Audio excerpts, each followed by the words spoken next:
Hi, Julie here from Pure Grain TV. We're standing outside the Cool House in Toronto, and we're going to chat with Shinedown.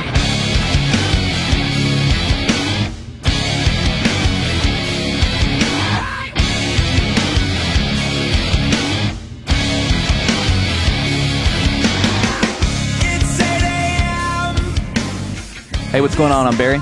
And I'm Brent. We're two-fourths of the band Shinedown.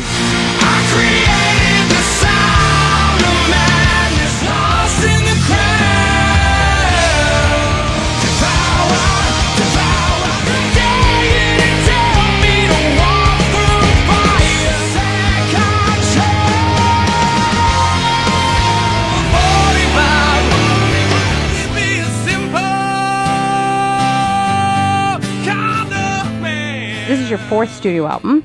Yep. I watched an interview with you, and you'd said in it that the element of mystery has been taken out of music. So, this being your fourth album, how do you put that mystery back into your music? The musical side of everything and the mystery and how we kind of are who we are and how we set ourselves apart from everybody else is nobody really knows what we're going to do because we don't make the same record twice. None of our records sound the same. Seriously, we're quite fearless when it comes to making records and when it comes to performing and how we present ourselves to the world. So we're not known for making albums very fast either. On this record, we spent all of 2011 working on it. We didn't have anything written for it either.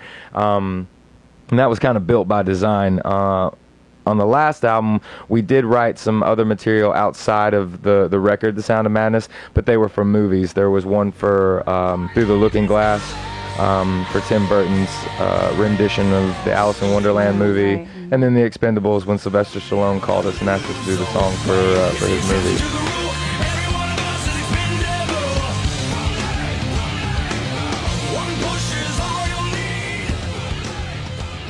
So in January of last year, we started writing, and you know, it just it became a concept record overall without being conceptual. But it was a really fun record to make because we didn't hold anything back. We just said, you know, let's make it bigger than the last three records and make it sound more epic. We wrote 33 songs in all. The great thing about that is that they're all really, really good songs. It's just the 12 that made Amaryllis, they raised their hand. How do you choose? You wrote 33 songs.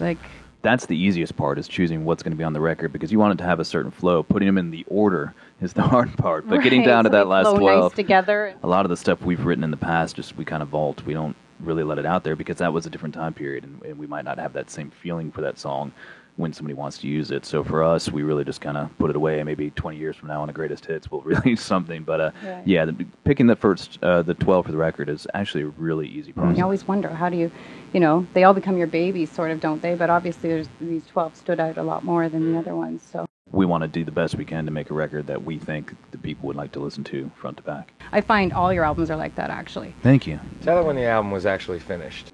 Yeah, Valentine's Day, February 14th. Wow. We finally, I don't know how many times did we master and remix everything? It went through a 3-cycle mixing phase that lasted the span of probably a month, which there's not a lot of records that takes a month to mix it. But there were very specific reasons for every song why it had to be done a certain way, and then it was mastered 5 times. A lot went into it. I'm very proud of it. So you two are founding members of Shinedown. Was there a key time or something that happened that made you go, oh, something's looking up? We're not the type of band that goes, okay, now we're finally successful. We go, okay, what's the next hill to climb? Right. What's next for us? There's so many more things that we want to do and need to do to make this band successful. We look at bands like U2 and Aerosmith and bands that have a lifelong career, and we want to be one of those bands. So there's always another mountain or hill to climb. I think once we were able to maybe cover our bills at the end of the month, we went, oh, that's nice. That's unique.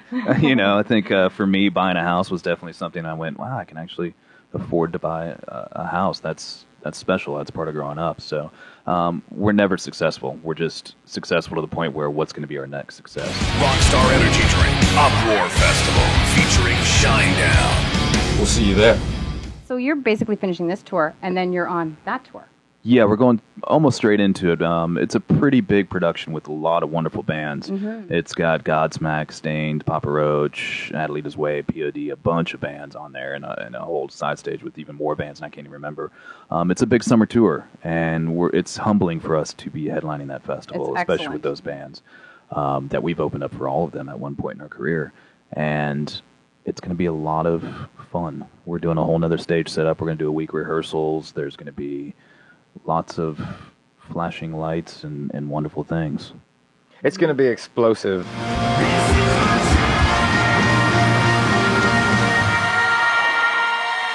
So, there's some areas where, if you're up this way, you live here, you can pop down and see us. I know that there's the DTE Center in Michigan that we're playing that's a little closer, Right. and what have you. But, that's what Barry was saying. It's all steps. I mean, at the end of the day, we're a very global band. We consider ourselves to be a very international band because we write that style of music. So, in a lot of ways, it's just time.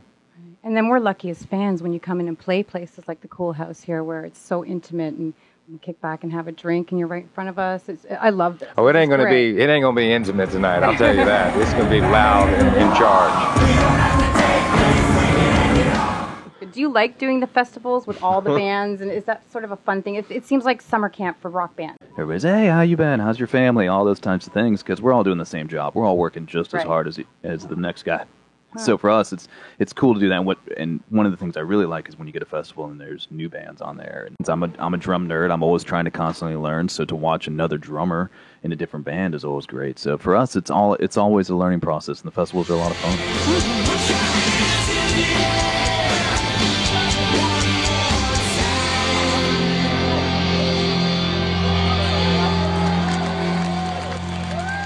So I put on my Facebook status that I was interviewing Shinedown today. I don't normally do this. Steve, my friend, would like to know if you could travel back in time, what 3 bands, aside from the Beatles, because that's a given, would you want to see live that you've never seen? 3 bands? 3 bands. Pick 3 bands each. Travel back in time. Zeppelin.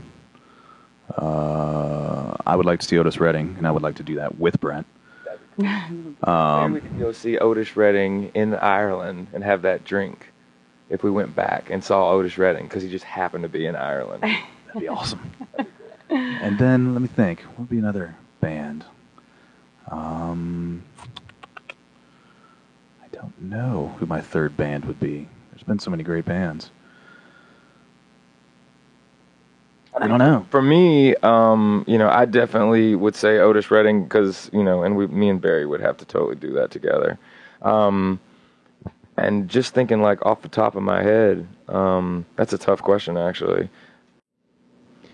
I've never ever been like that big of a Jimi Hendrix fan, and I know that might be sacrilegious, but I think if I was able to go back in time, and I would get the Jimi Hendrix Yeah, experience, for so I would want to see that.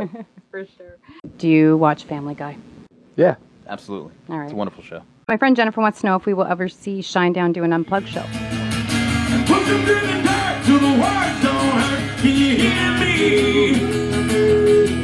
No one's gonna cry on the very day you die, buddy. Yeah, absolutely. Oh, that's And she great, means like yeah. here in Canada. Yeah, I think she means we've like done that before. So absolutely, yeah. Allie would like to know your most memorable, crazy, or messed up road story. We've not been asked by such a beautiful young lady before, but we've gotten this question before. What You was can it? say it. Nothing's shocking anymore. The bread drawer incident. Our guitar player Zach came on the bus one morning and opened up the bread drawer to get some bread to make a sandwich, and it was probably 2 a.m. And somebody had gone number 2, and it's still a mystery of who did it. You'll never know. But we had to get hazmat suits, and They all think it's me who did it, by the way. It could have possibly been me because I was inebriated most of the time back in the day. So that's one. Another bodily function story is when Eddie Van Halen, when we were on tour on the first record, coming into the dressing room looking for me one day, and I was using the restroom, and I was washing my hands. When I came out, I saw him. I was like, "What's up, Eddie?" And we like high-fived, but my hands were still a little wet. And he's like, "What the hell?" And I'm like, "Whoops!" And he walked over to the deli tray and took his pants down and urinated all over the deli tray, and then picked it up, just dripping in urine, handed it to me, and I was like, "What do I do with this?" In my mind, and he's like, "Here, give this to your tour manager. It's called a smoking gun." we have to wrap it up here. Thank you so much for inviting us problem. into your bus.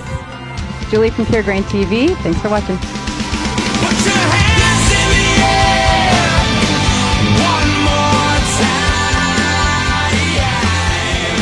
Put your hands in the air one more time. You rise above and you show your true colors to the world and you let your amaryllis bloom.